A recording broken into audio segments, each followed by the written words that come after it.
저도 이제 성도들하고 오늘 산부 예배 마치고 인사를 하다 말고 아직 성도들이 다 채 나오지도 않았는데 바로 차를 타고 지금 3시간을 달려서 여러분들 보기 위해서 왔는데요. 제가 여기저기를 다녀봐도 이렇게 빡신 일정은 처음이었던 것 같아요. 처음으로 이렇게 타이트하게 일정을 잡아가지고 진행을 해본 것 같은데요. 그만큼 또 하나님께서 예비하신 은혜가 있으리라고 생각이 되고, 제가 성 목사님한테 지난번 이제 안식년 휴가를 보내실 때 자랑을 참 많이 들었거든요. 교사대학 이제 처음 시작하고 했는데 정말 규모를 잘 갖춰서 교사들이 잘 훈련받고 지금 잘 세워져 가고 있다는 칭찬을 여러분들한테는 별로 안 하셨죠? 여러분들한테는 자랑을 별로 안 하셨죠? 제가 대신 이제 다 전에 들은 거를 알려드립니다. 진짜 칭찬 많이 하시고 우리 교사들 수고한다고 그렇게 말씀 많이 하시더라고요. 그래서 제가 사실 그런 이제 부탁이 오늘 와달라는 부탁을 들었을 때 거절하기가 굉장히 어려웠던 게 형님 목사님이시기도 하지만 여러분들을 한 번도 본 적은 없지만 정말 교사대학을 열심히 하면서 지금 수고하면서 다음 교회학교 아이들을 세워가려는 그 몸부림을 생각을 하니까요. 어떻게든 가야겠다 이런 마음들이 들더라고요. 그래서 오늘 여러분들을 이렇게 만나게 됐는데요. 작년에 제가 영상으로 여러분들을 만나 세미나를 진행을 했어요. 그런데 그런 내용의 세미나가 아니라 사실 그 부분은 제가 전공한 것도 아니고 제일 잘하는 부분도 아니고, 그래서 제 간증과 더불어서 여러분들을 좀 위로하고, 그리고 하나님이 지금 굉장히 교회 학교가 어려워진 시대라고 이야기는 하지만 큰 그림을 그리고 계시고 분명히 하나님이 계획을 가지고 계신다라는 말씀들을 좀 나누면서 우리가 함께 소망을 좀 얻었으면 좋겠다 이런 생각으로 오늘 말씀 중심으로 이렇게 쭉 풀어가려고 하니까요. 여러분들이 귀를 기울이시고 집중해서 말씀의 은혜를 누리셨으면 좋겠습니다. 저를 이렇게 쳐다보시면서 째려보시면 제가 기가 죽어가지고 하다 말아요. 그리고 또 빨리 끝내라는 이 암시를 계속 주셔도 마음의 부담이 계속 되니까 반응을 잘 해주시면 좋겠습니다. 말씀 볼게요. 말씀 한번 보겠습니다. 열왕기상 말씀입니다.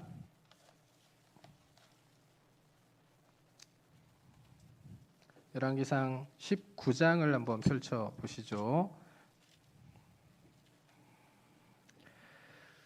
자, 오늘 성경을 좀 많이 볼 거예요. 여러분들이 지금 공부하고 교사대학을 통하여 공부하고 계신 내용들이 있으시다고 들었어요. 이제 성경을 좀 이렇게 객관적으로 알아가는 훈련들도 하시고 또 뭐 교회 음악도 배우신다고 들었고 많이 이제 여러 과목들이 있으실 텐데 그걸 오늘 다 종합해서 오늘 말씀을 들으면서 정리해 내신다고 한번 생각해 보시면 좋겠습니다.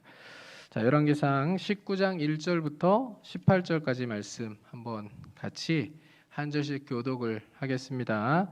아합이 엘리야가 행한 모든 일과 그가 어떻게 모든 선지자를 칼로 죽였는지를 이세벨에게 말하니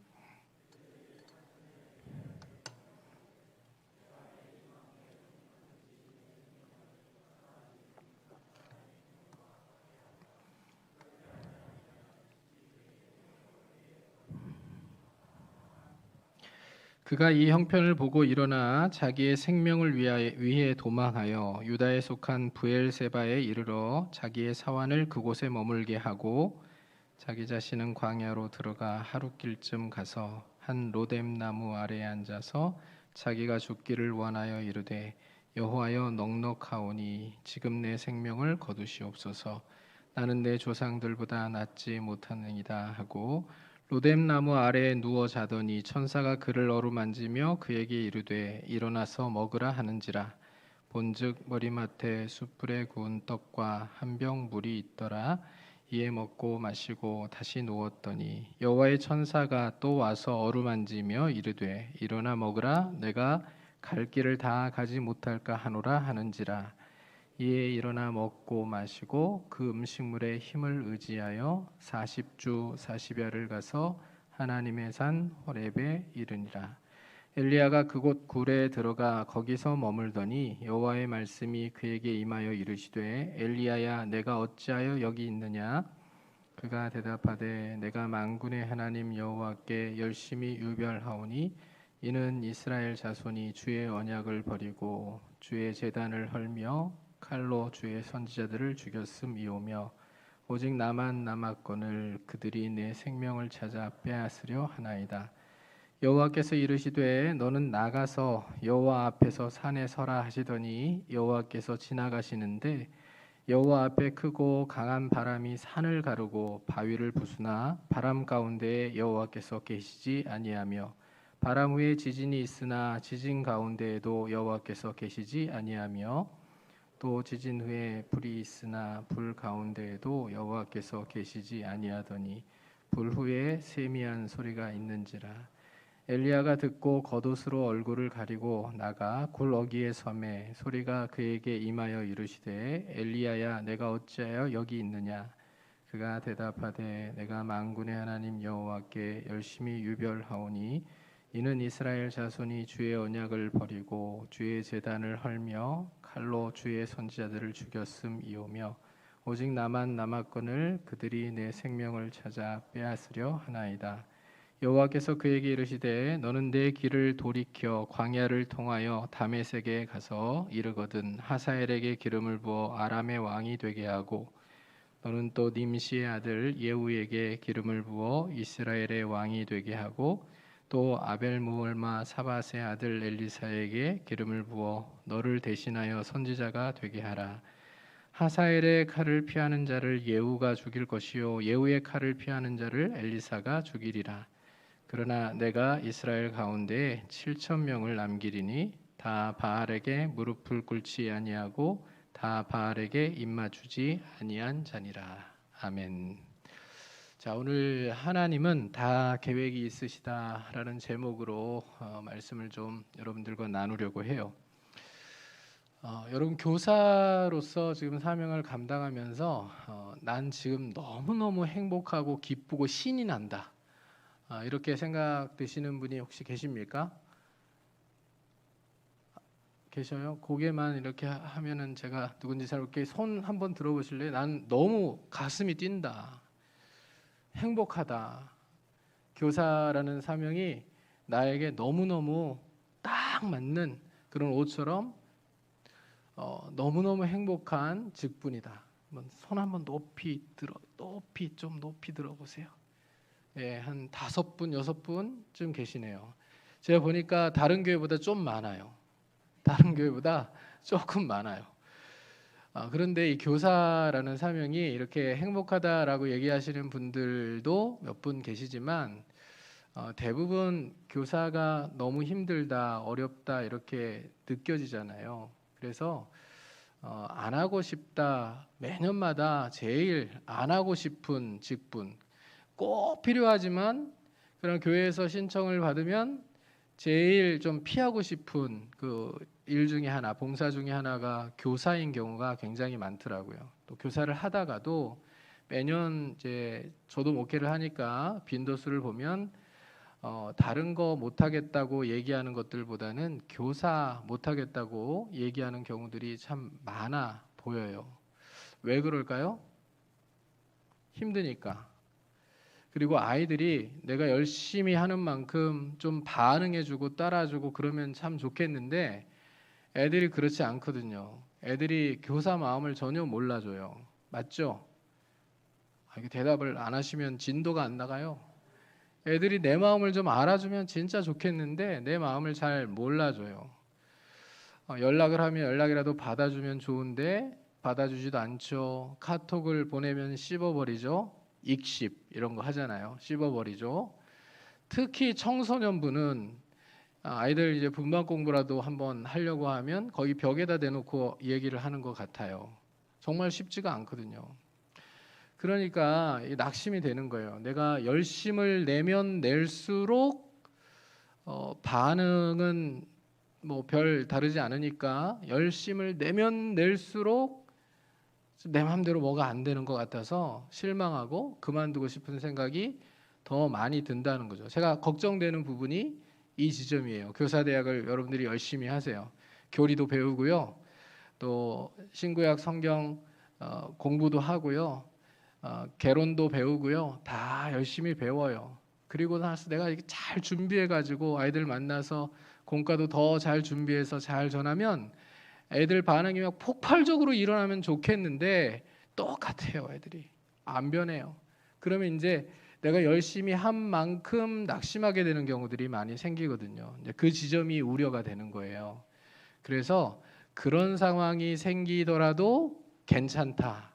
하나님은 다 알고 계시고 그 상황을 다 이해하고 계시고 그리고 하나님은 다 계획을 가지고 계시다. 이런 생각을 하면서 여러분들이 좀 힘을 내시면 좋겠다. 이런 마음으로 오늘 지금 엘리야 이야기를 제가 같이 나누려고 하는 겁니다.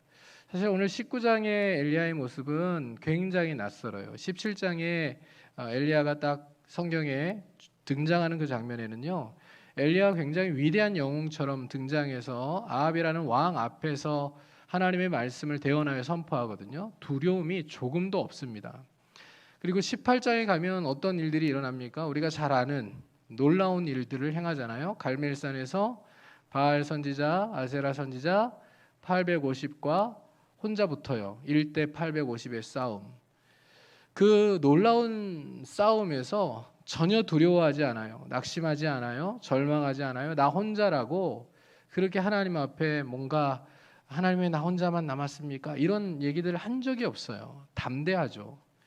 그리고 갈멜산 전투에서 놀라운 승리를 거두고 백성들을 설득해낸단 말이에요. 백성들이 어느 편에 설지 갈팡질팡하다가 엘리야의 하나님이 진짜 하나님이라는 것을 딱 아는 순간 엘리야의 편에 서잖아요. 그래서 바알과 아세라 선지자를 죽이는 일들에 백성들이 동참해서 놀라운 성과를 거두게 된단 말이죠. 그리고 3년 6개월 동안 비가 오지 않던 그 상황에서 엘리야가 산 꼭대기에 올라가서 하나님 앞에 간절히 기도하잖아요. 비가 내릴 때까지 그가 하나님 비가 주신다는 약속, 비를 주신다는 약속을 믿었기 때문에 비가 내리는 그 순간까지 무릎을 꿇고 하나님 앞에 간절히 기도해요. 그리고 손바닥만한 구름이 떠오르자 하나님이 비를 내리신다라는 것을 확신하고 이제 아합을 따라잡는 그 전력질주 달리기를 행하지 않습니까? 그러니까 이스라엘 골짜기까지 무려 50km를 마라톤 코스가 여러분 몇 킬로예요? 42.195. 엘리야가 달린 코스가 50km가 넘는 구간이에요. 그 구간을 비가 오는 가운데 전력질주에서 아합이 타고 가는 마차보다 더 빠르게 달리거든요. 자, 그리고 이제 돌아온 거예요. 사마리아로 돌아왔는데 엘리야의 생각에는 뭔가 달라질 것처럼 생각했어요. 뭔가가 달라지겠다. 이제 하나님이 누구신지가 명확히 드러났고 백성들이 하나님 편에 서게 됐고 바알과 아세라 선지자 다 죽었고 이제 그러니까 왕도 깨닫고 백성도 깨닫고 나라가 근본적으로 뒤집어지겠구나라는 그런 엄청난 기대를 갖게 된 거예요. 그런데 돌아왔더니요. 그런 상황이 생겼을까요? 안 생겼을까요? 안 생겼어요. 19장을 딱 열어보면 엘리야가 자기가 생각하던 것과 전혀 다르게 상황이 흘러가는 것을 보고 낙심하는 장면이 드러나죠. 19장 1절부터 한번 보세요. 아합이 엘리야가 행한 모든 일과 그가 어떻게 모든 선지자를 칼로 죽였는지를 이세벨에게 말하니 이세벨이 사신을 엘리야에게 보내어 이르되 내가 내일 이맘때에는 반드시 내 생명을 저 사람들 중 한 사람의 생명과 같게 하리라. 그렇게 하지 아니하면 신들이 내게 벌 위에 벌을 내림이 마땅하니라 한지라. 그가 이 형편을 보고 일어나 자기의 생명을 위해 도망하여 유다에 속한 부엘세바에 이르러 자기의 사환을 그곳에 머물게 하고. 여러분 지금 엘리야의 모습을 보면 어떤 모습이라고 생각이 돼요? 그가 지금 낙심했죠. 근데 이런 장면을 이제 성경적 용어로 우리가 성경적 용어를 이제 붙여가지고 심리학 용어를 해석을 하는 경우들이 있는데 번아웃 신드롬이라는 것을 여러분들이 한번 들어보신 적이 있을 것 같아요. 예, 탈진 증후군이라고 우리말로 번역이 되는데 이 번아웃 신드롬은 열정적인 사람들에게 주로 일어난대요. 열정적인 사람들, 뭔가 열정이 있고 최선을 다해서 일하고 최선을 다해서 어떤 열매들을 기대할 만하게 행동을 한 사람들에게 이 번아웃이라는 것이 일어나는 거예요. 근데 이걸 이제 성경적으로 엘리야가 지금 그런 상황에 처해 있으니 엘리야 신드롬이라고 부르기도 해요. 그러니까 엘리야가 지금 얼마나 열정적인 사람이었는지 몰라요. 대단한 열정을 가지고 하나님을 위하여 목숨까지 내어놓고 헌신하려고 작정하며 덤볐는데, 그런데 달라진 게 아무것도 없는 것 같이 느낀 거예요. 오히려 이세벨이라고 하는 이 희대의 악녀가, 야합의 부인이죠, 자기를 향하여 협박 편지를 보낸 겁니다. 2절이 그 내용이잖아요. 사신을 엘리야에게 보내어서 협박하는 거예요. 내가 내일 이맘때에는, 하여튼 내일 이맘때면 하여튼 내일까지 내가 너를 죽이지 않으면 신들이 나에게 벌을 내릴 거다. 그러니까 너 내일 내가 반드시 죽일 거야. 내일까지는 너 반드시 죽여 없애버릴 거야. 이런 이제 협박을 하는 거예요. 사실 성경을 읽으면서 제일 이해가 안 되는 장면 중에 하나가 이 지점이거든요. 이 부분만 보면 엘리야가 낙심도 할 수 있고 생명의 위협을 느껴서 도망한다 생각할 수 있지만, 17장부터 봐왔던 엘리야의 모습과 19장 초반부의 엘리야의 모습이 너무나도 대조적인 거예요. 지금 엘리야가 번아웃이 돼버린 겁니다. 열정적으로 사역했는데 자신이 그린 그림과는 전혀 다르게 상황들이 돌아갈 때 그가 이제 다 포기해버리고 싶은, 선지자고 뭐고 다 때려치우고 싶은 그런 마음들이 마음속에 막 넘쳐난 거예요. 교사들이 아이들을 위하여 막 힘을 쏟고 열심을 다했는데 아이들이 반응이 없고, 뭐 부흥, 성장, 뭐 뜨겁게 아이들이 신앙적으로 결단하고 일어나는 거, 이런 거는커녕 적어도 나를 보고 한번 웃어주기라도 하면 좋은데, 그것도 안 되는 모습 때문에 마음이 불편하고 마음이 상하고 낙심하고, 내가 공부를 더 열심히 하고 배우는 거 더 열심히 배우고 공과를 더 열심히 준비하고 아이들 맛있는 것도 사주려고 준비해서 노력도 하고 별거 다 해봤는데 아무런 반응이 오지 않을 때 생겨나는 그런 낙심과 같은 낙심. 그러니까 사실 열심히 하지 않는 교사는 낙심할 이유가 전혀 없습니다. 맞죠? 열심히 하지 않는데, 내가 최선을 다해서 쏟아붓지 않았는데, 열정을 불태우지 않았는데 결과가 오지 않는다고, 결과가 나타나지 않는다고 낙심하는 것은, 그것은 잘못된 일이잖아요. 그런 생각을 한다는 것 자체가 욕먹을 짓이에요. 그러나 열정을 불태웠는데도 불구하고 아무런 결과를 얻지 못할 때는 엘리야와 같은 낙심에 우리도 빠질 때가 있다고요. 이것은 교사들만 그런 게 아니고요, 목회자들도 동일해요. 목회자들도 마찬가지예요. 제가 지금 최근에 공황장애를 앓고 있어요. 한 두 달이 좀 넘은 것 같아요. 목회자와 공황장애 잘 안 어울리는 단어잖아요. 그러니까 왜 그럴까 저도 원인을 막 분석을 해보고 또 고민을 해보고, 지금도 사실 올 수가 없는 상황인데, 이 공황장애 약을 먹고 지금 간신히 저도 주일날 우리 교회 주일 예배를 섬기고 버티고 있는 상황이거든요. 그런데 대구까지 와서 이렇게 강의를 하고 또 말씀을 전하기는 사실상 몸 상태로는 참 어려운 상황이지만, 그러나 제가 이제 성 목사님과 대화를 나눌 때 그래서 가야 되겠다고 오늘 얘기를 했어요. 제 상태와 교사들의 지금 열심히 배우는데 혹시라도 낙심할지도 모르는 그런 상황들이, 제가 지금 이 간증을 여러분들에게 하는 게 위로가 될 수 있고 소망이 될 수 있고 또 버틸 수 있는 그런 버팀목이 될 수도 있겠다. 그래서 가야 되겠다, 이런 말씀을 드리고 내려왔는데, 제가 곰곰이 제 목회를 돌아봤어요. 제가 이제 목회를 한 지 6년 차입니다. 6년 차가 됐는데 우리 교회도 이 남원교회처럼 오래된 교회예요. 오래된 교회입니다. 이게 지금 생방송으로 방송되고 있는 건가요?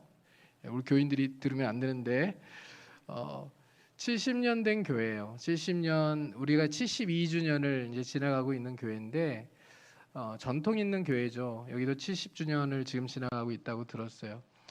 70년을 이렇게 지나가면서 교회가 좋았던 때도 분명히 있었겠지만, 우리 교회 같은 경우도 교회가 갈등기, 굉장히 힘들고 어려운 시간들을 겪은 시간들이 더 많아요.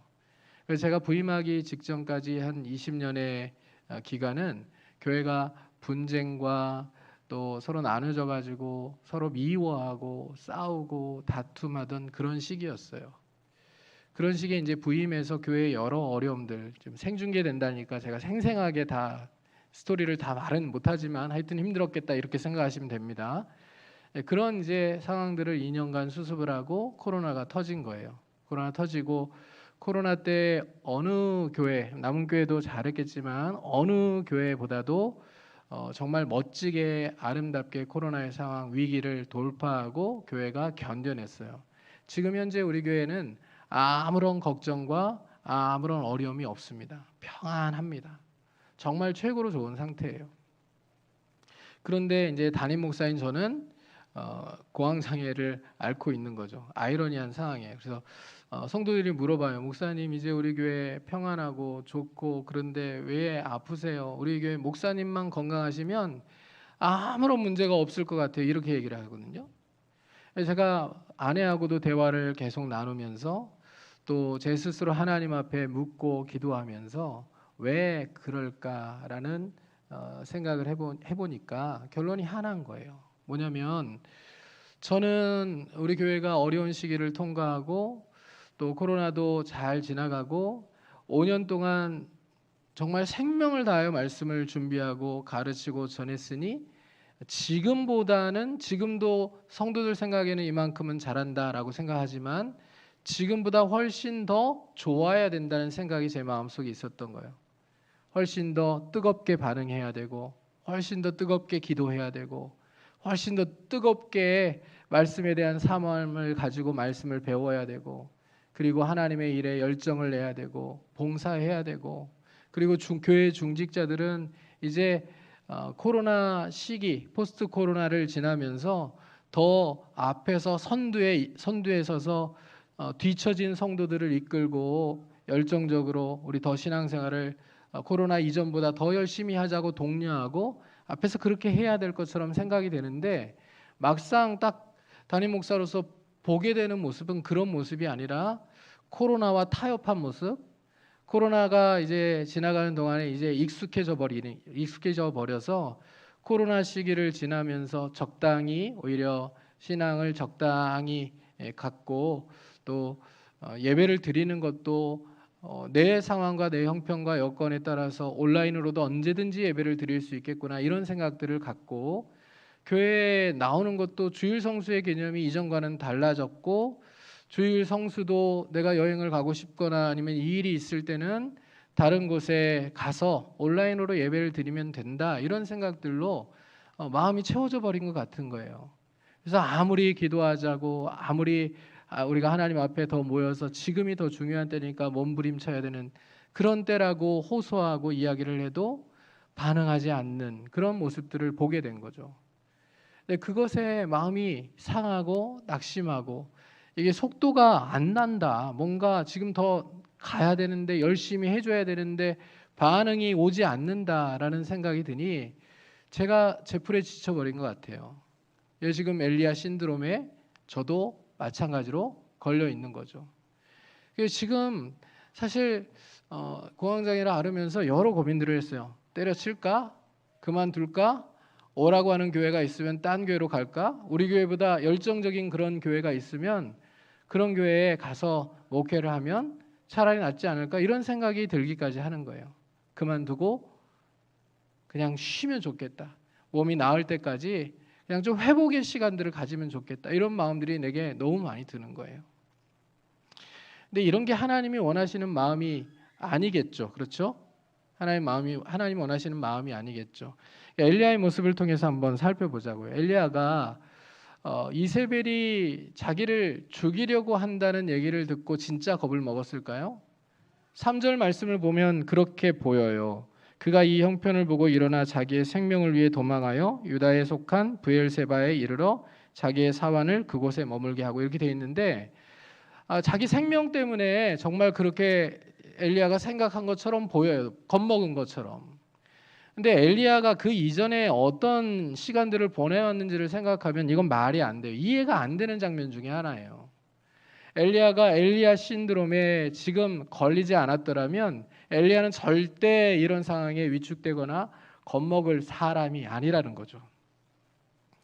그가 어찌 됐건 이제 모든 사명 다 때려치울 거야 이런 마음을 가지고 브엘세바까지 내려가고요. 4절을 보면 브엘세바에서 광야로 하루길쯤 더 갔다 이렇게 기록을 하고 있어요. 이게 지금 감이 안 오시죠? 어느 정도 상황인지. 자, 한번 지도를 한번 보여드릴게요. 지도 한번 띄워주세요. 제가 부탁한 지도. 저 지도를 보면 저 이스라엘이라고 하는 곳이 나오죠. 이스라엘에서 사마리아까지, 사마리아가 수도예요. 그래서 사마리아에서부터 브엘세바까지 저 거리가 어느 정도 거리냐면 160km 정도의 거리예요. 그러니까 사마리아에서 브엘세바까지 몇 킬로요? 160km 거리. 그러니까 우리 요즘에 이제 차를 타고 가는 거면 160km면 한 이틀이면 가겠지만, 아니 2시간이면 가겠지만 저때 그럴 수 없는 상황이라 걸어서 움직인다고 생각하면 굉장히 며칠을 지금 도망하고 내려가는 상황이 되겠죠. 브엘세바에서 하루길을 더 가요. 그 다음에 이제 시내산까지의 코스가 보이죠? 시내산 맨 밑에 있잖아요. 저기가 브엘세바에서 시내산까지 280km예요. 그래서 40주 40야를 걸어서 시내산까지 이르게 되는 그런 상황이 지금 엘리야가 지금 이동하는, 밑으로 이동하는 장면들이거든요. 그러니까 엘리야가 도망을 가요. 그리고 4절을 보니 5절 쭉 이어지는 말씀에 하나님 앞에 차라리 죽었으면 좋겠다고 얘기합니다. 그는 이제 사명을 다 놓을 생각이에요. 다 그냥 그만두겠다는 생각이에요. 그러니까 지금 육체도 탈진이 왔어요. 왜냐면 이스라엘 골짜기까지 아합 앞에서 50km를 뛰었고요. 그리고 160km를 또 브엘세바까지 이동했어요. 200km를 넘는 그런 시간들을 제대로 먹지도 못하면서 계속 걸어서 도망 내려왔단 말이에요. 육체도 탈진인데 마음도 낙심천만이에요. 로뎀나무 아래 누워가지고 그가 어떤 기도를 하나님 앞에 드립니까? 하나님, 나는 내 조상들보다 나을 바가 없으니까 차라리 나를 죽여주십시오. 차라리 죽는 게 낫겠습니다. 이런 기도를 드리는 거예요. 자, 그때 하나님이 어떻게 반응하시는지 한번 보세요. 그때 하나님이 어떻게 반응하시는지. 자, 한번 보시면 5절 말씀부터 읽어봅니다. 로뎀나무 아래에 누워 자더니 천사가 그를 어루만지며 그에게 이르되 일어나서 먹으라 하는지라. 본즉 머리맡에 숯불에 구운 떡과 한 병 물이 있더라. 이에 먹고 마시고 다시 누웠더니 여호와의 천사가 또 다시 와서 어루만지며 이르되 일어나 먹으라. 내가 갈 길을 다 가지 못할까 하노라 하는지라. 하나님이 어떻게 반응하시죠? 사실 이제 우리가 하나님을, 구약의 하나님을 생각하면 참 무서운 분 이렇게 이해할 때가 많은데요. 하나님은 그런 분이 아니잖아요. 사실 우리식으로 생각하면 하나님이 엘리야에게 딱 나타나셔가지고 엘리야를 야단치실 것 같아요. 너 선지자 맞니? 너 그 정도밖에 안 되는 놈이었어? 너 갈멜산에서 내가 너에게 어떤 능력을 부어주었고 어떤 믿음을 주었고 어떤 승리를 경험케 했는지 다 잊어버린 거야? 며칠이나 지났다고. 이세벨 따위가 뭐라고 이세벨을 두려워하니? 이세벨 아무것도 아니잖아. 너 나보다 이세벨이 힘이 세다고 생각하는 거니? 너 도대체 어떻게 생겨먹은 놈이니? 네 믿음은 도대체 어떤 믿음이니? 어떻게 그렇게 오르락내리락 아무렇지도 않게 그렇게 믿음이 왔다 갔다 할 수 있니? 이렇게 하나님 야단칠 수도 있는 상황 아닙니까? 엘리야를 몰아붙일 수도 있는 거 아니에요. 근데 하나님 그렇게 얘기하시지 않죠. 하나님 지금 엘리야를 다그치는 게 아니에요. 때로 이 교사들 중에서도 그렇고요. 우리가 사역을 하다 보면 이렇게 열심을 다해서 뭔가를 하다가 낙심하는 사람들을 우리는 그렇게 야단을 칠 때가 있어요. 왜 믿음이 없이 생각하세요? 왜 믿음 없는 말을 하세요? 왜 믿음 없는 태도를 가지세요? 왜 믿음 없는 자세를 그렇게 보여주세요? 선생님답지 않아요. 집사님답지 않아요. 권사님답지 않아요. 이런 얘기를 할 때가 있잖아요. 그런데 하나님의 방법은 그게 아니라는 거죠. 하나님이 어떻게 하셨어요? 천사를 통해서 아무 말도 안 하시고요. 엘리야를 어루만지시고 먹을 것들을 제공해 주세요. 엘리야의 지친 육체를 위하여서 하나님이 그를 위로하기 위한 움직임을 천사를 통해 하신다고. 여기에 어루만지다라고 하는 의미는 마사지하는 겁니다. 마사지하는 거.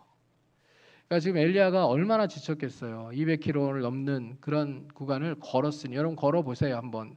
200km는커녕 한 10km만 걸어도 다리가 아프고 힘든데 얼마나 힘든 시간들을 지금 지나고 있는지 하나님 그걸 아신단 말이에요. 육체의 피로와 아픔을 그리고 배고픔을. 그래서 그걸 위로하시는 거예요. 어루만져주시고 마사지를 해주시는 겁니다.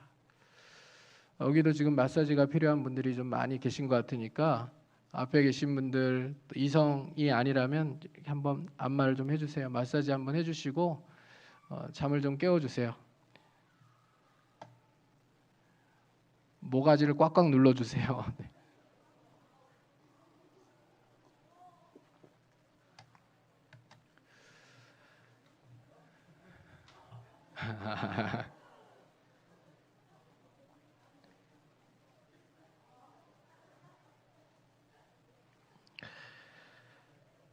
자, 되셨어요? 예, 여기서 다 풀고 가려고 하시면 안 되고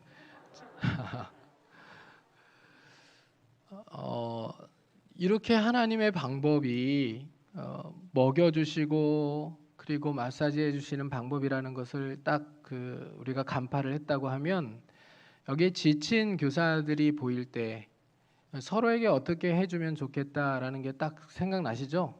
어떻게 해주면 좋을까요? 금방처럼 마사지 해주는 거, 돈 안 드는 것만 해주려고 하지 마시고 그 다음에 떡, 물, 이건 뭐예요? 사실 광야의 만찬이에요. 광야에서 하나님이 엘리야의 기력 회복을 위해서 주실 수 있는 음식을 제공해 주시는 거죠. 그래서 이렇게 좀 같이 식사하고 만나서 대화하고 얘기 들어주고 위로해주고 함께 기도해주고 또 마사지해주고 이게 하나님의 방법이라는 거예요. 서로 책망이나 믿음 없다고 다그치는 거 이거 아니고 믿음이 있기 때문에 사실 실망하는 거거든요. 열정이 있기 때문에 그만두고 싶은 마음이 들 때가 많은 거예요. 진짜 열정이 있기 때문에 사랑하기 때문에 뭔가 좋은 반응 또 하나님이 기뻐하시는 열매들이 맺혔으면 좋겠는데 그게 잘 이루어지는 것 같지 않아 보이니까 그러니 나는 자격이 없나? 내 능력이 부족한가? 이런 생각이 들어서 다 그만두고 싶은 거거든요. 그러니 어떻게 하면 된다고요? 위로해주고 격려해주고 또 칭찬해주고 자격이 있음을 얘기해주는 하나님의 방법으로 서로를 세워가는 우리 교사들 되실 수 있기를 주님의 이름으로 부탁을 드립니다. 예, 한번 해보세요. 실습해보세요. 옆에 계신 분들에게 이렇게 한번 얘기해 보십시오. 선생님 때문에 저를 따라서 한번 얘기해 보세요. 선생님 때문에 우리 부서가 돌아가는 거예요. 한 번 더요. 선생님 때문에 우리 교회가 돌아가는 거예요. 한 번 더요. 선생님 때문에 우리 교회에 소망이 있는 거예요. 그러니 그만두면 절대 안 돼요. 이거예요. 핵심이 이거예요. 이제 교사대학이 너무 빡셔서 그만두겠다. 교사 못하겠다. 나는 머리가 딸려서 안 되겠다. 이런 거 말고요. 이건 다 도구잖아요. 우리가 아이들을 세워가기 위해서 내 부족한 것들을 조금씩 채워가기 위한 공부인데요. 제가 신학을 해보니까 그렇더라고요. 전 이제 총신대학교 신학교에 신학과에 입학해서 박사학위를 받고 지금 이제 30년이잖아요. 30년 신학을 공부하고 말씀을 연구하고 있지만 말씀을 마스터하는 전문가다 이렇게 얘기하기는 어렵더라고요. 제가 어디 가서 말씀의 전문가다 이렇게 얘기하지 않거든요. 절대 못해요. 모르는 게 훨씬 많아요. 그러니까 공부를 해도 아무리 우리가 열심히 공부를 하고 배워도요. 부족한 건 계속 있거든요. 그러니까 공부해가지고 뭔가 내가 많은 성과가 나타나겠다 이것보다는요. 내가 부족함들을 조금이라도 메우고 그러나 최선을 다해서 하나님의 좋은 것들이 아이들에게 흘러가도록 이렇게 내가 그렇게 그런 하나님의 좋은 통로가 되기 위해서 쓰임 받겠다 이런 자세를 가지고 교사대학도 하고 공부하면 되는 거잖아요.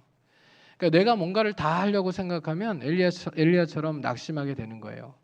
엘리야가 이렇게 힘을 하나님으로부터 얻는데요. 얻고 나서 하나님이 기대하시는 바가 뭐였을 것 같으세요? 그를 어루만지세요? 먹을 것들을 공급하셨어요? 육체적으로 힘이 생기게 하셨죠? 그리고 책망하지 않으셨어요. 하나님이 기대하신 게 뭐였을까요? 엘리야에게 원하셨던 거. 다시 사명의 자리로 돌아가는 거 아니었겠어요? 내가 죽는 게 낫겠다. 이런 생각이 아니라 사명의 자리로 다시 돌아가는 거. 그게 하나님이 원하셨던 바예요. 엘리야의 사명의 자리는 북이스라엘이고 사마리아예요. 여기를 떠나면 안 돼요. 하나님이 떠나라고 말씀하신 적이 없어요.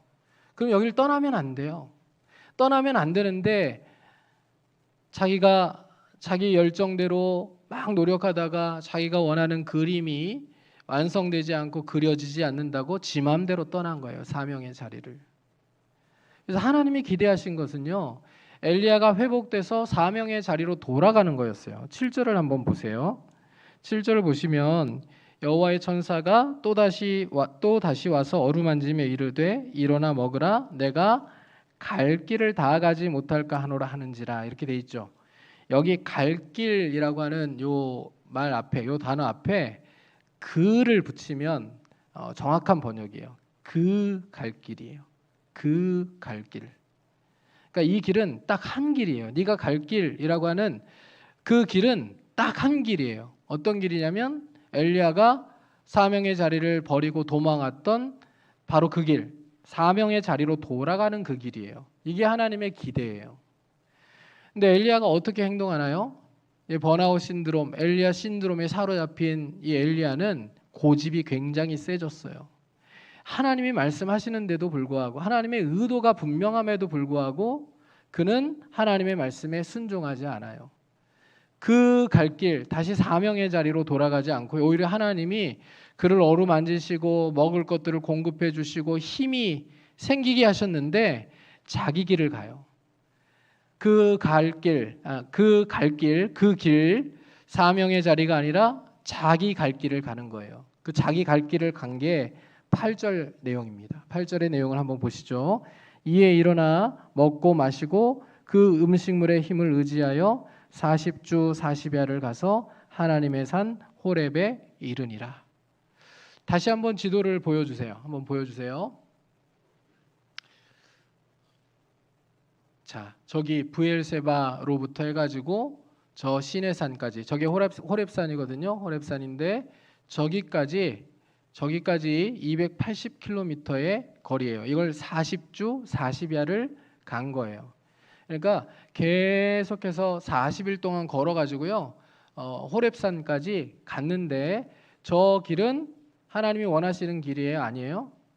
아니에요. 저 길은 엘리야 지가 고집스럽게 간 길이에요. 하나님이 원하시는 길은요. 그 갈 길이에요. 저 위에 다시 사마리아로 돌아가는 그 길. 이것이 하나님이 엘리야가 회복되어서 가야 될 길이라고 말씀하신 그 길이에요.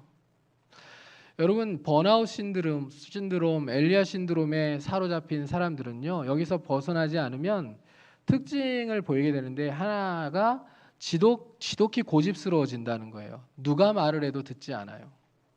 담임 목사가 위로하고 격려하고 칭찬하고 아까 여러분들 서로 간에 하라 그랬잖아요. 선생님이 계셔 소망이 있습니다. 이런 얘기 해도요. 한번 사로잡히면 여간에서 힘을 내갖고 다시 돌아가기가 쉽지가 않아요. 사명의 자리로 안 돌아가요. 잘.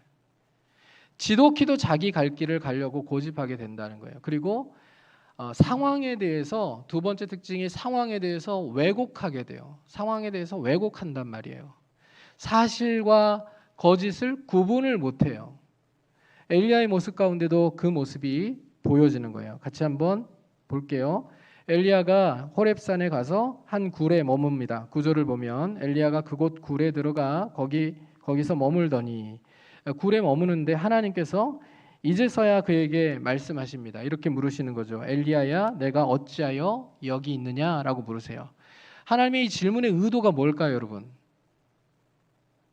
너 왜 네 갈 길로 가지 않고 네가 돌아가야 될 그 사명의 길을 따라서 다시 사명의 자리로 가지 않고 왜 여기까지 와 있느냐? 도대체 너 불만이 뭐냐? 너 도대체 왜 그러는 거냐? 뭐 때문에 그러느냐? 이렇게 물으시는 거예요. 그러니까 엘리야가 뭐라고 대답하는지 보세요. 그리고 대답을 읽으시면서 엘리야가 왜곡한 상황이 무엇인지를 보세요. 사실이 뭐고 거짓이 뭔지 한번 찾아봅시다. 10절 말씀을 읽어보겠습니다. 그가 대답하되 내가 만군의 하나님 여호와께 열심히 유별하오니. 사실이에요, 거짓말이에요? 엘리야가 특별한 열심을 가지고 있습니까? 안 가지고 있습니까? 가지고 있죠. 이거 사실이에요. 이는 이스라엘 자손이 주의 언약을 버리고 주의 제단을 헐며 칼로 주의 선지자들을 죽였음이오며. 이건 사실일까요? 거짓말일까요? 이것도 사실이에요. 아합과 이세벨이요, 하나님의 선지자들을 다 죽였거든요. 다 죽였어요. 다 죽였는데 그 중에 오바댜라고 하는 국내 대신이 100명의 선지자들을 숨겨두었어요. 그러니까 엘리야 빼고 지금 100명의 선지자들이 살아남아 있는 상태이고요. 이걸 엘리야도 알고 있어요. 그런데 그 앞부분의 얘기, 주의 선지자들을 죽였다. 여기 다라는 얘기는 안 나오니까 주의 선지자들을 죽였다, 또 제단을 헐었다. 이건 사실이에요. 그런데 그 다음 얘기, 오직 나만 남았거늘. 이건 사실이에요, 아니에요? 아니에요. 100명의 선지자가 아직 살아 있어요. 엘리야가 이걸 알고 있어요? 모르고 있어요?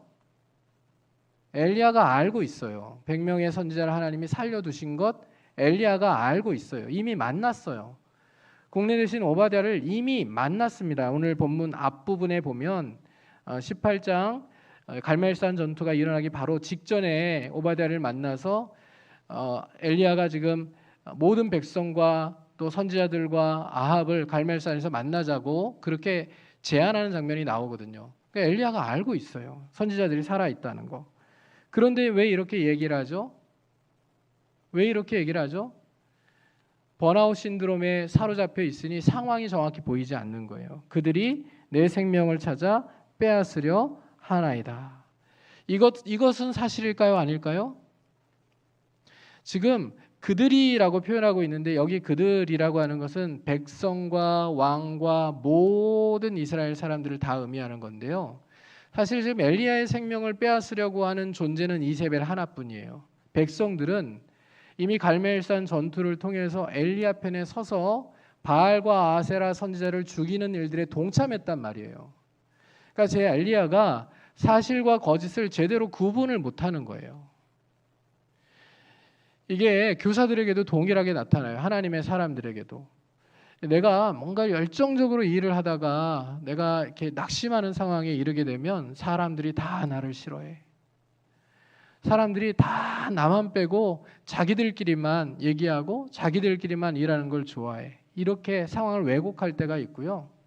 자기 자신에 대해서도 마찬가지예요. 자기 자신에 대해서도 나처럼 유능하고 능력이 있고 뛰어나고 이런 존재를 사람들이 알아보지 못한다고 스스로에 대해서도 굉장히 교만한 착각을 할 때가 생겨나게 된다는 거예요. 다 옳지 않죠. 그렇죠? 다 옳지 않은 일이에요. 자, 하나님이 이 엘리야가 지금 말하는 모든 내용들을 들으면서요, 엘리야를 깨닫게 하시고 엘리야의 병을 고치려고 지금 애를 쓰셔요. 그래서 하나님이 어떻게 일하시는지 그 다음 장면들을 한번 봅시다. 11절 말씀, 여호와께서 이르시되 너는 나가서 여호와 앞에서 산에 서라 하시더니 여호와께서 지나가시는데 여호와 앞에 크고 강한 바람이 산을 가르고 바위를 부수나 바람 가운데에 여호와께서 계시지 아니하며 바람 후에 지진이 있으나 지진 가운데도 여호와께서 계시지 아니하며 또 지진 후에 불이 있으나 불 가운데도 여호와께서 계시지 아니하더니 불 후에 세미한 소리가 있는지라. 이렇게 되어 있죠. 이것도 한번 자세히 보자고요. 자, 하나님 명령을 하셨어요. 어떤 명령을 하셨냐면 너는 나가서 여호와 앞에서 산에 서라. 이렇게 명령을 하셨어요. 엘리야가 지금 어디 있습니까? 호렙산의 한 굴 속에 들어가 있잖아요. 굴 속에 들어가 있어요. 하나님께서 지금 이제 굴 속에서 나와서 하나님 앞에 그 굴 어기 산에 서라라고 명령을 하셨어요. 엘리야가 들었을까요? 안 들었을까요? 들었을까요? 안 들었을까요? 순종했을까요? 안 했을까요? 순종 안 했어요. 엘리야는 지금 호렙산에 왜 와 있냐면요, 하나님께 불만을 표현하기 위해 와 있어요. 그리고 완벽하게 사직서를 던지기 위해서 여기 와 있는 거예요. 사표 던지겠다. 뭐 아무리 어루만져 주고 뭐 떡을 주고 물을 주고 뭘 해도 나 이제 선지자 못해 먹겠다. 나 여기서 완전히 사표 던지겠다. 사직서 내겠다. 이 작정으로 여기 와 있단 말이에요. 그리고 하나님께 불평을 쏟아냈잖아요. 나만 남았는데 내 생명까지 죽이려고 하는 이런 상황에 하나님 도대체 뭐라고 계시느냐고. 나 여기서 더 이상 못해 먹겠다고. 그렇게 항변했잖아요. 그러니 하나님의 말씀에 순종이 되겠느냐고요. 안 되죠. 절대 못하죠. 안 나가요. 근데 하나님이 엘리야가 나오지 않는 것을 보고 엘리야의 사고를 깨트리는 행동을 하나님이 먼저 행하십니다. 그게 뭡니까? 강한 바람으로 막 산을 가르고 바위를 부수고 이런, 여러분 바람으로 바위가 부서지고 산이 갈라지고 이런 거 들어보신 적 있으십니까? 얼마나 강한 바람이 불면, 태풍이 올라온다고 하는데 얼마나 강한 바람이 불면 그런 일들이 일어나겠어요. 근데 그런 놀라운 일들을 하나님이 행하시는데 하나님이 그 강한 바람 가운데 계십니까? 안 계십니까? 안 계시다. 근데 왜 이런 표현들을 했을까요? 강한 바람으로 하나님이 산을 부수시고 막 바위를 부수시는데 그 가운데 여호와께서 계시지 아니하시고, 이런 표현을 왜 썼을까요? 강한 바람과 하나님의 임재 사이에 무슨 연관성이 있기 때문에 이런 표현을 썼겠죠. 그렇죠? 구약 성경을 보면 강한 바람으로 하나님께서 역사하셔요. 그러니까 강한 바람이다. 이것도 상상을 초월하는 정말 놀라운 강한 바람으로 하나님이 어떤 일들을 이루고 계신다라고 할 때는 그 강한 바람에는 하나님의 임재가 반드시 있어야 되는 거예요. 엘리야가 선지자이기 때문에 잘 압니다. 이 강한 바람에는 하나님의 임재의 역사가 나타나야 되는 거예요. 이게 정상인 거예요. 그런데 하나님이 거기 계시지 않아요. 희한하다. 이 엄청난 바람 가운데 어떻게 하나님이 안 계실 수 있지? 희한하다 생각하는데 그 다음 하나님 어떤 일을 행하십니까? 그 다음에 어떤 장면이 있었어요? 지진이에요.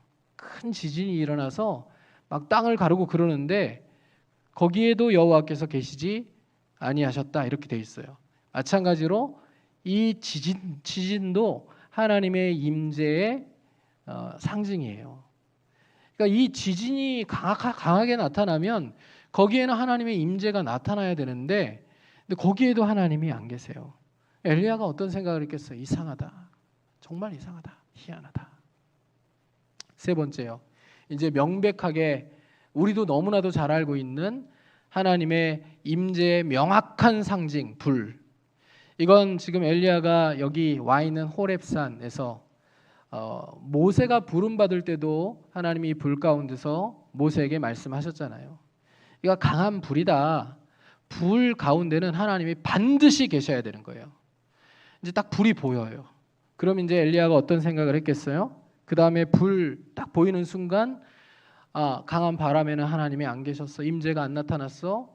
그 다음에 지진 가운데도 없었어. 희한하다. 진짜 희한한 일이다. 그런데 불이 딱 나타났어요. 불 가운데는 하나님이 무조건 계셔야 되는 거예요. 거기에 무조건 계셔야 되는 거예요. 그런데 성경이 뭐라고 얘기해요? 불 가운데에도 여호와께서 계시지 아니하더니. 그러니까 엘리야가 가지고 있는 생각 자체를 하나님은 다 깨부수시려고 지금 일하고 계시는 거예요. 그 다음 장면이 뭡니까? 우리가 얘기하는 세미한 소리입니다. 세미한 소리. 이 세미한 소리는 번역하면 어떤 그 뜻이냐면 들릴 듯 말 듯한 아주 미세한 소리. 이게 세미한 소리예요. 들릴 듯 말 듯한 아주 미세한 소리. 아마 이런 소리 정도 되지 않을까 싶어요. 저쪽에 지금 개미 한 마리가 지나가고 있다고 한번 생각해 보세요. 개미 한 마리가 있는지 없는지 모르겠는데 저기 개미 한 마리가 기어가고 있다고 생각해 보세요. 그 개미가 기어가는 소리가 여러분들 귀에는 들릴까요? 안 들릴까요? 안 들리겠죠? 안 들리겠죠? 막 그런 정도의 소리가 있나? 소리가 없나? 싶은 정도의 그런 작은 소리예요. 근데 그 소리에 하나님이 계셨어요. 그 엘리야의 생각에는요, 이게 상식을 완전히 깨트리는 일들이 일어난 거예요. 바람과 지진과 불 가운데는 하나님이 무조건 계셔야만 되는 게 엘리야의 생각이에요. 상식이에요. 그런데 거기 하나님이 안 계시고요. 들릴 듯 말 듯한 세미한 소리는 하나님의 스케일이 아니에요. 이 우주보다 크신 하나님의 스케일이 이 들릴 듯 말 듯한 그런 작은 소리로 임재하셔서 역사하신다? 이거는 한 번도 구약 성경에 나타난 적도 없는 일이고요. 한 번도 생각해 본 적도 없는 일이에요. 그런데 그 세미한 소리 가운데 하나님께서 임재하시는 거죠. 그러니까 하나님이 이 모든 일들을 통하여 엘리야에게 말씀하시려고 하시는 말씀이 무엇이었을까요? 한마디로 요약하면요. 엘리야야, 왜 너는 네가 보고 싶은 것만 보고 생각하고 싶은 것만 생각하고 네 마음대로 단정짓고 네 마음대로 결론을 내리느냐 이거예요. 나라는 존재를 왜 네 사고 안에, 네 그림 안에, 네 계획 안에 가두려고 하느냐. 사실 그렇죠. 하나님은 하나님의 일들을 하나님의 방법대로 창의적이고 놀라운 방법으로 여태까지 우리가 한 번도 보지도 못했고 경험해 보지도 못했던 전무후무한 방법으로 이루실 수 있는 분이 하나님 아니십니까? 여러분 믿으세요? 그게 하나님이시잖아요. 제가 오면서 이제 우리 목사님에게 들었는데 굉장히 오래된 교회고 그리고 이 지역이 그래도 지금 아주 활발하게 개발이 되고 막 그러는 지역은 아니라면서요. 그럼에도 불구하고 남은교회에 하나님이 일하고 계심을 믿으시죠? 이 정도 대답해가지고 뭐 일을 하시겠습니까? 하나님이 일하고 계심을 믿으시죠? 분명히 하나님의 이 능력이 하나님의 역사가 또 하나님의 함께하심이 계획이 우리가 알지 못하는 방법으로 알지 못하는 스케일로 분명히 이루어지고 있다고 믿고 우리는 하나님의 그 계획이 무엇이든지 간에 하나님의 그 계획을 묻고 받아들이면서 동참하면 그만인 거예요. 그러니까 하나님이 가지고 계신 그 큰 그림의 일부로 한 작은 부분이라도 담당하면서 우리가 하나님의 역사에 동참하면 그만인데 항상 주역이 되려고 하고 또 내 마음대로 모든 일들이 내 그림대로 내 계획대로 이루어지지 않을 때 실망할 때가 너무 많은 게 우리의 연약한 모습이라는 거죠. 그럴 필요가 전혀 없다는 거예요. 그러니까 지금 하나님은 엘리야의 고정관념들을 다 깨트리시는 거예요. 어떤 걸 깨트리셔요? 네가 하나님이냐? 이렇게 물으시는 거예요. 네가 하나님이냐? 여러분 이사야서를 보면 이런 말씀이 나오거든요. 55장 8절 9절 말씀을 한번 같이 읽었으면 좋겠는데 이사야 55장 8절 9절 말씀을 한번 자막으로 띄워줘 보세요. 조금만 기다릴게요. 이사야 55장 8절과 9절 말씀 여러분 찾으실 수 있는 분들은 지금 찾으셔도 좋겠고요. 자막에 올리실 수 있으면 올려주시면 좋겠습니다.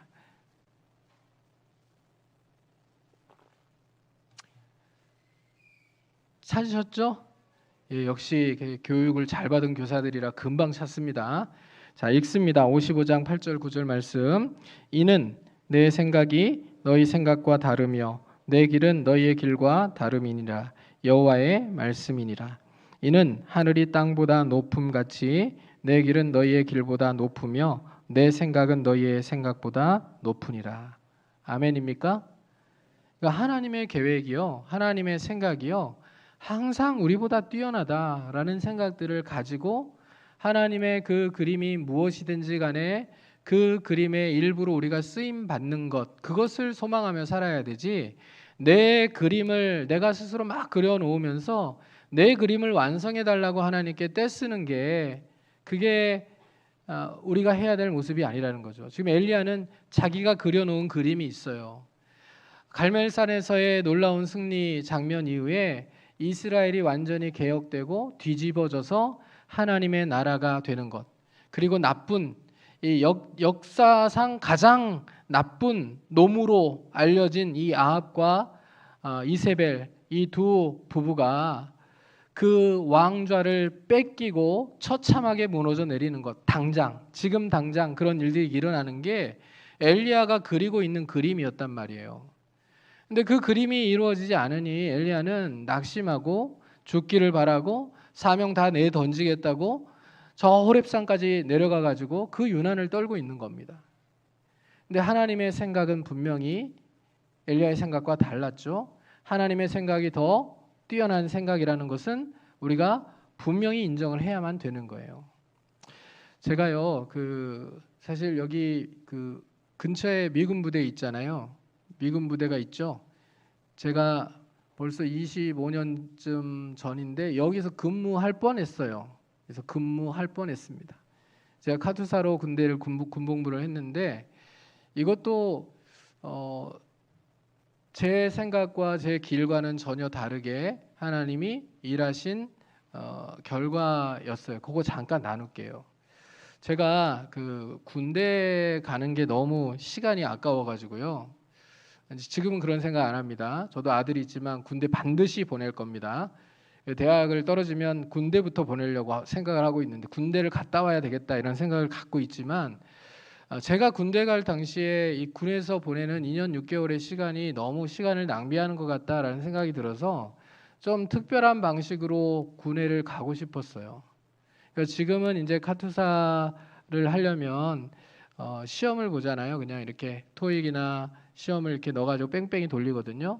근데 이전에 제가 군에 갈 때는 카투사 시험을 봤습니다. 따로 시험을 봐서 국사와 국민윤리와 영어 시험을 봤어요. 왜 국사와 국민윤리를 봤는지는 모르겠는데 하여튼 이 세 가지 시험을 봤는데 제가 카투사 시험을 보려고 전 진짜 열심히 준비했어요. 방학 동안에 여름 사역들 또 겨울 사역들 다 하면서 최선을 다해서 정말 고시 준비를 하듯이 열심히 준비를 했어요. 근데 시험 날짜가 주일이에요. 저는 신학생이에요. 교회에서 신학교 갔다고 저 작은 교회 출신이니까 8가지 일을 맡겼어요.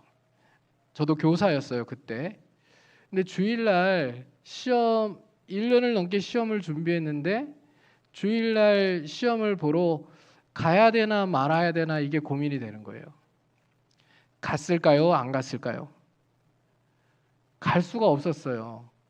그래서 1년을 넘게 공부한 그 시험을 그냥 포기를 했습니다. 하고 그냥 일반병으로 입대했어요. 논산훈련소에 가서 훈련을 받는데요. 저도 거기 가서 알았네요. 거기 가서 알았어요. 카투사 인원이 좀 모자랄 때 보충을 해야 되는데 그때 제가 1월 군번인데 1월 달에 입대한 군번들이 다 이제 대학생들이 들어오는 군번이기 때문에 1월 달 군번 중에서 시험을 봐서 논산 훈련소에서 시험을 봐가지고 카투사를 뽑는 제도가 있었다는 거예요. 가서 알았어요. 저는 열심히 시험 공부를 1년을 넘게 했어요. 그런데 주일날 시험을 보는 바람에 그냥 입대를 하면서 뭐 신학생이니까 당연히 그런 선택을 하는 게 옳았겠다라고 생각하지만 마음 한켠에는 불편한 마음들이 있었거든요. 그런데 입대를 딱 해가지고 그 제도가 있다고 이름을 부르는 거예요. 군대에서 이름 부르면 둘 중에 하나 아닙니까? 뭐 일시키든지 아니면 상 주든지 둘 중에 하나인데 이름을 불러서 갔더니 이제 대학생이라고 시험을 보라고 그러는 거예요. 그래서 무슨 시험을 보느냐고 그랬더니 이제 카투사 시험을 보라는 거죠. 근데 그 군번이요, 이제 대학생들 군번이기 때문에 저는 총신대학교를 다니고 있었고 일반 대학교를 다니고 있던 친구들도 굉장히 많이 입대해서 같이 훈련을 받고 있던 상황 아닙니까?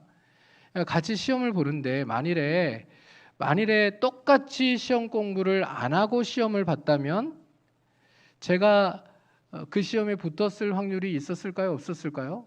저는 쉽지 않았을 거라고 생각해요.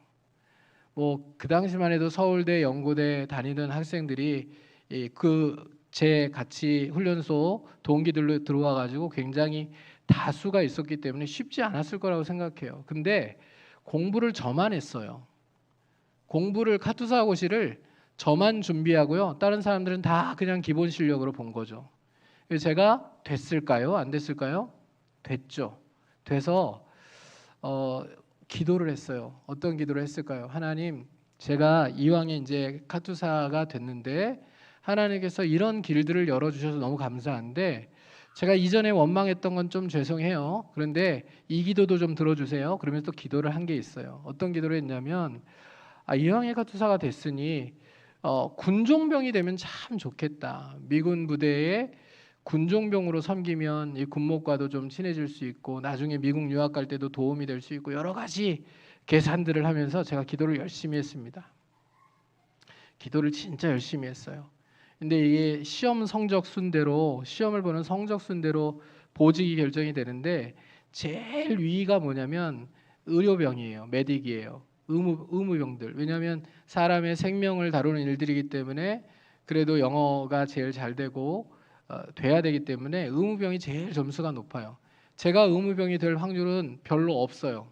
왜냐면 제일 높은 실력을 갖고 있지는 않기 때문에 저는 제가 미리 공부를 했기 때문에 간신히 되는 존재거든요. 그러니까 의무병이 될 확률은 없다라고 생각하고 그 다음에 행정병들 가운데 군종병이 들어가기 때문에 군종이 되는 게 목표였어요. 그래서 열심히 공부를 했어요. 근데 제가 군종병이 됐을까요? 안 됐을까요? 군종병이 안 됐어요. 그럼 뭐가 됐을까요? 의무병이 됐어요. 왜 이런 일이 일어났을까요? 제가 공부를 잘해서요? 그게 아니고요. 지금은 그렇게 시험 보지 않아요. 지금은 이제 많이 발달해가지고 아마 들어가서 시험을 봐도 보직을 결정하는 시험을 봐도 자기 앞에 놓여 있는 그 기계에 이렇게 헤드셋을 끼고 시험을 볼 거라고 생각을 해요. 근데 제가 보직을 결정하는 그 시험을 볼 때 시험을 어떻게 봤냐면요. 여러분 이만한 카세트 테이프 보신 적 있으세요? 옛날에 이만한 크기에 있는 거. 지금은 블루투스 스피커도 막 여기저기 잘 돼가지고 좋지만 그냥 예전에는 카세트 테이프 이렇게 틀어가지고 딱 눌러놓고 시험 보는 거 그런 거 있었거든요. 그러니까 이만한 카세트 테이프를 앞에다가 딱 놓고요. 그것을 딱 틀어놓고 시험을 보는 거예요. 듣기 평가를 보는 거예요. 그러면 이건 그 실력하고 전혀 관계가 없거든요. 맨 앞에서 시험을 보는 사람은 어떤 부작용이 일어나게 될까요? 소리가 들릴까요? 안 들릴까요? 소리가 막 다 퍼져가지고 무슨 말을 하는지 전혀 모를 소리가 엄청나게 크게 지금 카세트를 틀어놓은 상황이기 때문에 맨 앞자리에서는 불리해요. 그럼 맨 뒤는요? 아무리 크게 틀어놔도 뒤는 소리가 들리지 않아요. 한 200명 시험 보는데. 그럼 어디가 제일 유리할까요? 중간 정도 자리. 제가 어디서 시험을 봤을까요? 중간 정도 자리. 누가 거기 앉게 하셨을까요? 하나님이 거기 앉게 하셨을 거라고 생각해요. 시험을요 예기치 않게 너무 잘 봐버린 거예요. 아니 제가 잘 본 게 아니라 다른 사람이 못 본 거예요. 그래서 제가 엑스레이를 찍었어요. 저는 기계치예요. 기계 잘 못 만져요. 사실 사진기도 지금 조작하는 거 이 수동 카메라 사진기도 어떻게 만질지 모르는 사람이에요. 근데 엑스레이가 얼마나 복잡한 줄 아세요? 사람의 뼈를 이렇게 찍어내는데 작은 뼈도 있고 큰 뼈도 있기 때문에 거기에 맞춰가지고 세밀하게 조정해서 엑스레이를 찍어야 되는 거잖아요.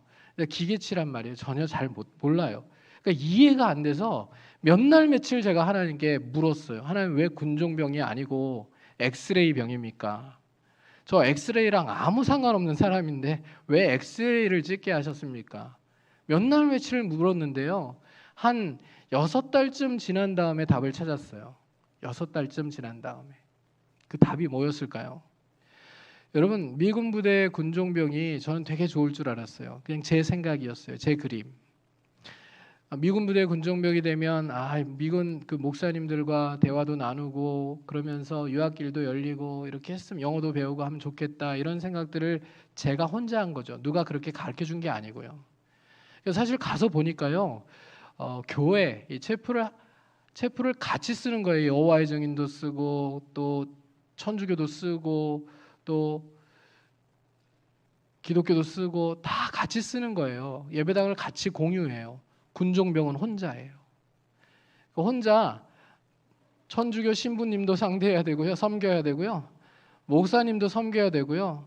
그리고 뭐 몰몬교 여호와의 증인도 다 섬겨야 되고요. 그러니까 제가 아마 그 군종을 했으면 여기서 여러분들하고 못 만났을 것 같아요. 미쳐버렸을 것 같아요. 신학 아마 중간에 포기하고 딴 길로 갔을 가능성이 굉장히 높아요. 제가 엑스레이를 찍으면서 또 배운 게 있어요. 사람의 뼈가 206개예요. 206개의 뼈로 구성되어 있는데 엑스레이를 찍으면요, 이 사람이 백인인지 흑인인지 또 우리처럼 동양인인지 구별이 될까요? 안 될까요? 될까요? 안 될까요?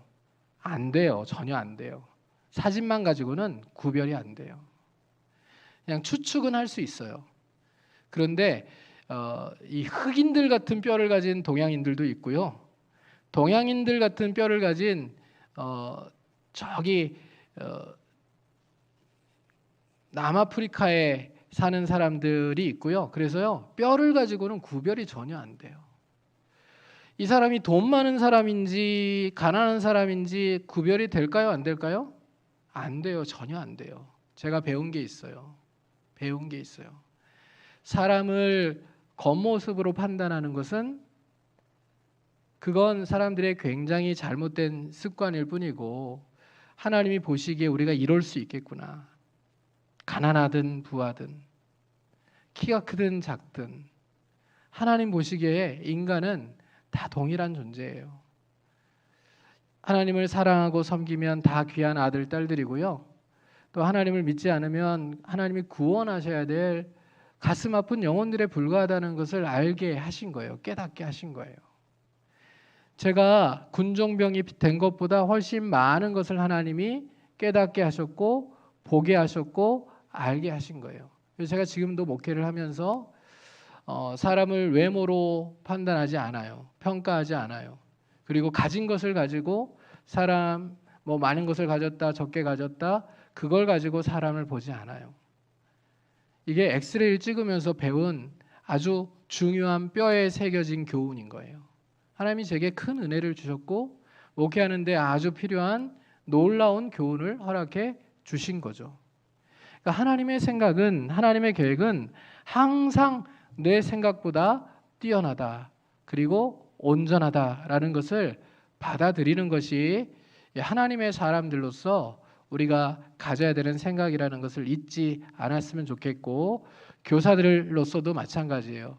내가 그리는 그림이 다가 아니라 하나님은 지금 다 계획을 가지고 일하고 계신다. 이 아이들이 지금 전혀 변화되지 않는 것 같아 보여도, 내가 가르치는 말을 전혀 듣고 있는 것 같지 않아 보여도, 내가 기도하는 이 아이들 한 사람 한 사람 이름을 부르며 기도하는 그 기도의 제목들이 응답되고 있는 것 같지 않아 보여도 하나님은 지금 다 듣고 계시고 이 모든 상황들을 사용하셔서 우리 아이들을 위하여 지금 신실하게 일하고 계신다라는 것을 믿고 위축되지 않고 낙심하지 않고 사역하는 교사들이 다 되실 수 있기를 주님의 이름으로 축원합니다. 자, 제가 한 이야기만 하고 좀 마쳤으면 좋겠어요. 미국의 한 시골에요, 통나무집에 사는 병약한 남자가 한 사람 살고 있었대요. 근데 어느 날 큰 바위가 산에서 굴러와 가지고요, 이 통나무집 입구를 막은 거예요. 그러니까 이게 문을 이렇게 열고 나가려고 하면 이 밖에 있는 이 바위 때문에 나가기가 힘든 거예요. 간신히 몸을 비비고 나가야 되는 그런 상황이 돼서 너무 불편한 거죠. 근데 이 바위를 아무리 밀어도 이 바위가 어디로 사라지질 않는 거예요. 밀리질 않는 거예요. 조금도 움직이질 않아요. 그래서 마음이 참 불편한 상황이었는데 어느 날 꿈에 하나님께서 나타나셔서 말씀하셨대요. 이렇게 얘기하셨대요. 사랑하는 아들아, 집 앞에 바위를 매일 밀어라.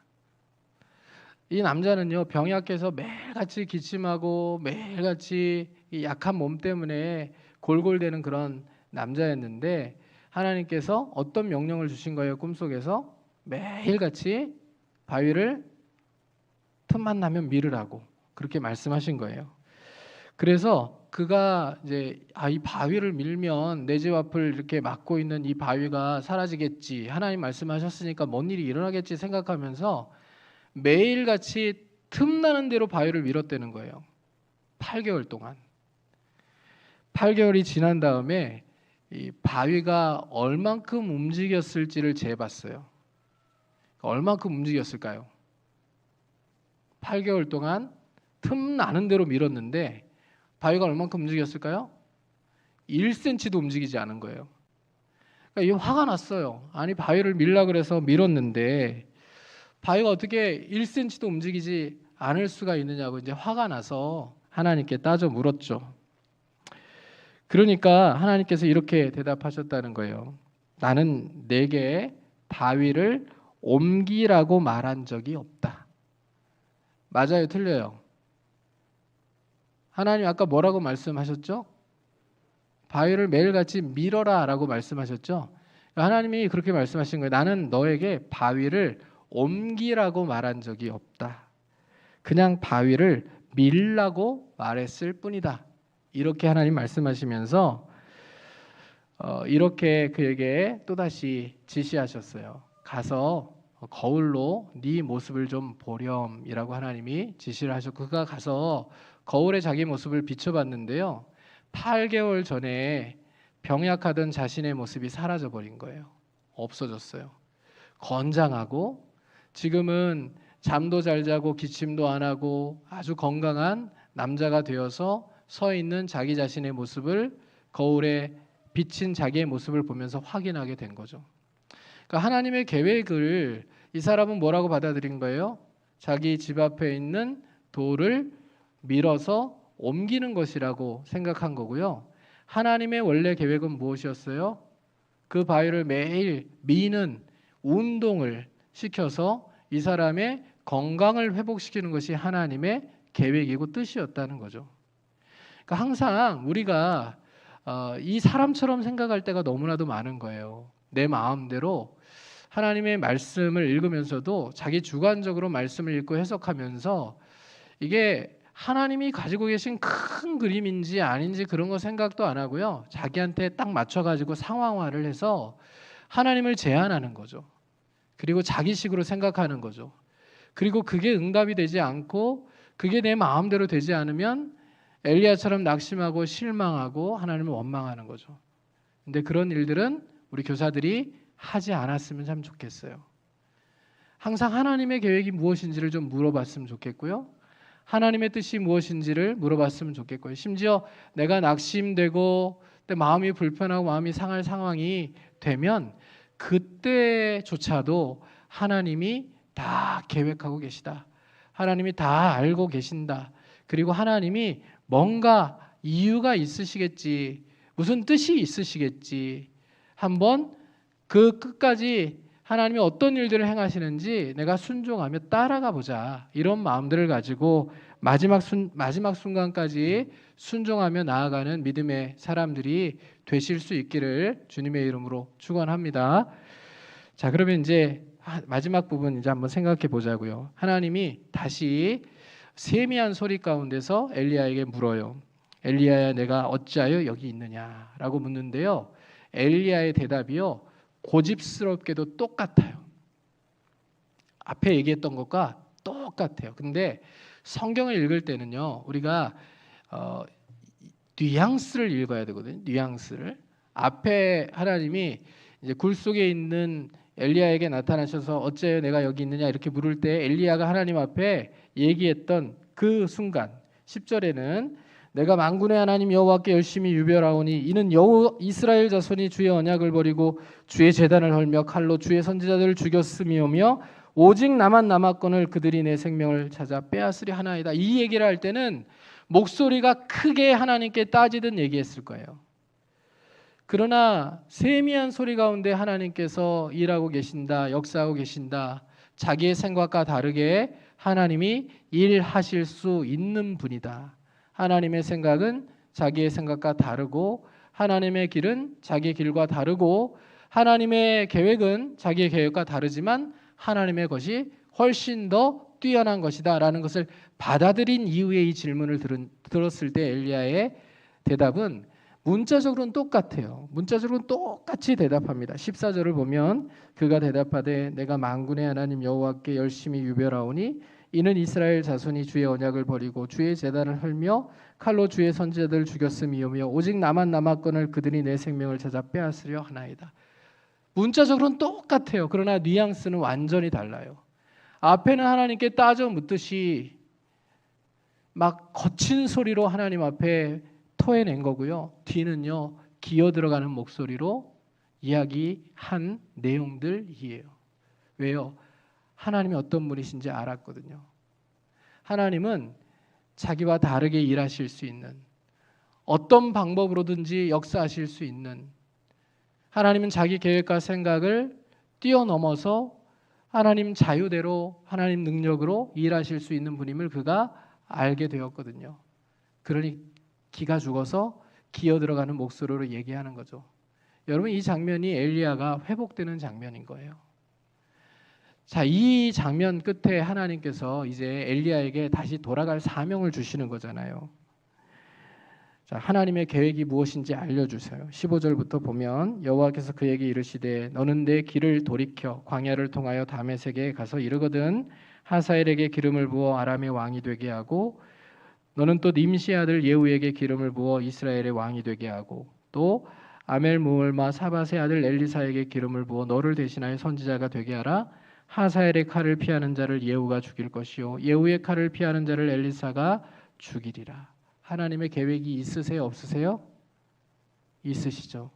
엘리야가 몰랐던 것뿐이에요. 하나님은 다 계획이 있으셨어요. 그리고 18절을 보면 그러나 내가 이스라엘 가운데에 7,000명을 남기리니 다 바알에게 무릎을 꿇지 아니하고 다 바알에게 입맞추지 아니한 자니라. 여기 7,000은요 정말 7,000을 의미하는 게 아니라 7도 완전수고 1,000도 완전수거든요. 7,000은 충분한 숫자를 의미해요. 충분한 숫자. 그러니까 이스라엘을 재건하고 다시 하나님의 나라가 되게 하기에 하나님이 남겨주신 충분한 숫자의 하나님의 사람들이 있다는 것을 엘리야에게 알게 하시는 거예요. 엘리야가 하나님의 계획을 알고 받아들이고 다시 자기 사명의 자리로 돌아갑니다. 제가 작년에 영상으로 강의를 할 때요 골든타임에 대한 이야기들을 했잖아요. 여러분들과 같이 골든타임 얘기를 했고요. 1년 지났어요. 1년 지났는데 작년보다 상황이 더 심각해졌어요.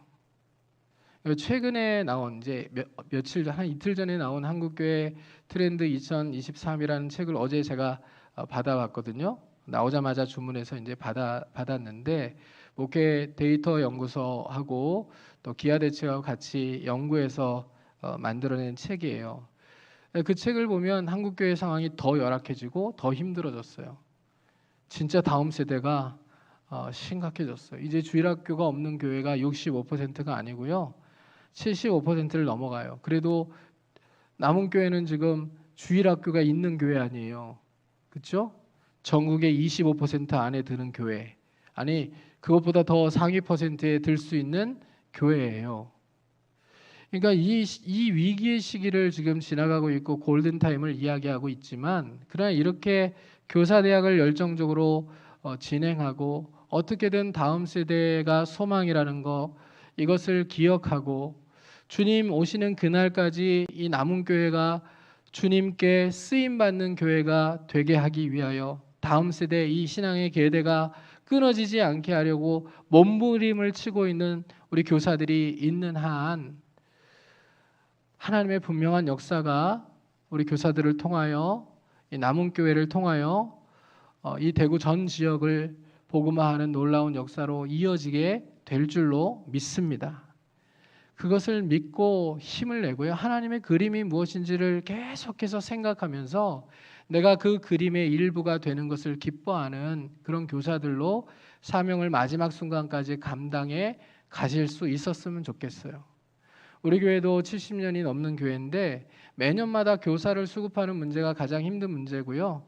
그리고 매년마다 교사를 그만두겠다고 얘기하시는 분들이 다른 봉사자들에 비해서 많은 그런 상황들이에요.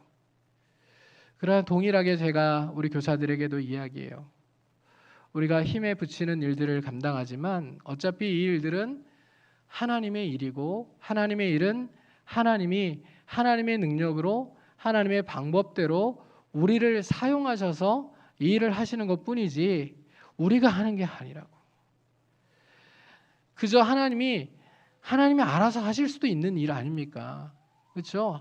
전능하신 하나님이시라면요, 우리 없이도 하나님 일하실 수 있는 거 아니에요?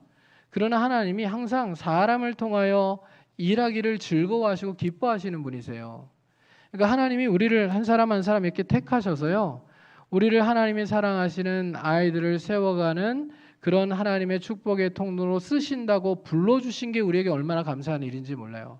너 내 파트너 하자, 내 동역자 하자, 이렇게 하나님이 불러주신 것 자체가 얼마나 영광스럽고 귀한 일인지를 우리가 생각하면서 낙심 따위는, 이런 이 절망 따위는 우리에게 어울리지 않는 단어가 될 수 있도록 만들어가며 하나님의 큰 그림 가운데에 지속적으로 동참하고 쓰임 받으며 하나님께 영광을 돌리는 우리 모든 교사들이 되실 수 있기를 바라고, 또 여러분들을 통해서 또 남은교회 교회학교가 부흥되어 일어나는 놀라운 장면들이 전국 교회에 소문이 나고 세계에 소문이 나는 역사가 일어나게 되기를 주님의 이름으로 축원합니다.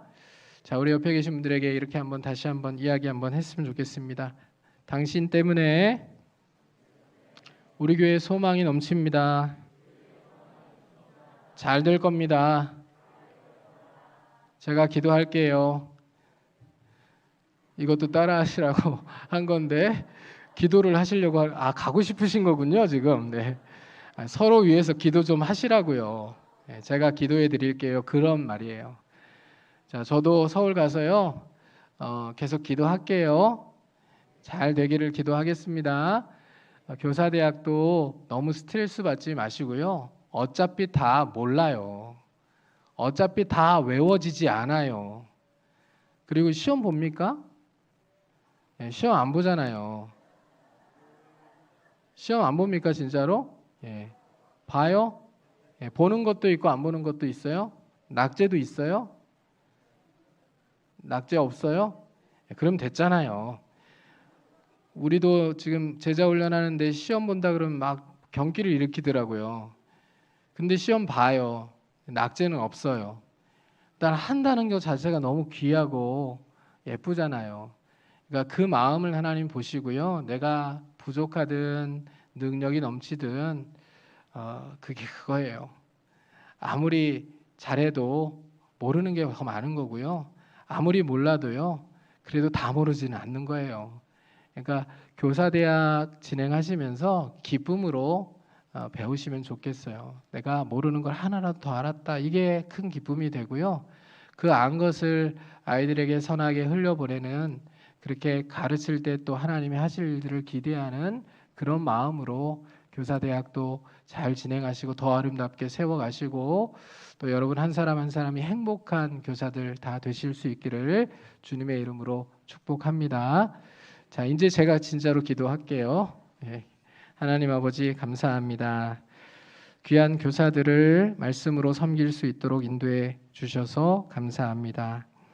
하나님의 계획이 우리의 계획과 다를 수 있지만, 그러나 언제나 하나님의 계획이 더 옳다는 것을 늘 받아들일 수 있도록 도와주시고, 내가 열심히 하고 최선을 다하지만 아무런 변화와 열매들이 나타나지 않는 것 같아서 낙심하는 그런 일들이 우리 교사들에게 없도록 하나님 늘 힘을 더하여 주시고 위로를 주시고 하나님의 능력을 공급해 주시고 하나님의 놀라운 사랑의 음성을 마음속에 늘 새겨 주시옵소서. 교사들을 통해서 하나님 위대한 일들을 이루어 주시기를 간절히 소원합니다.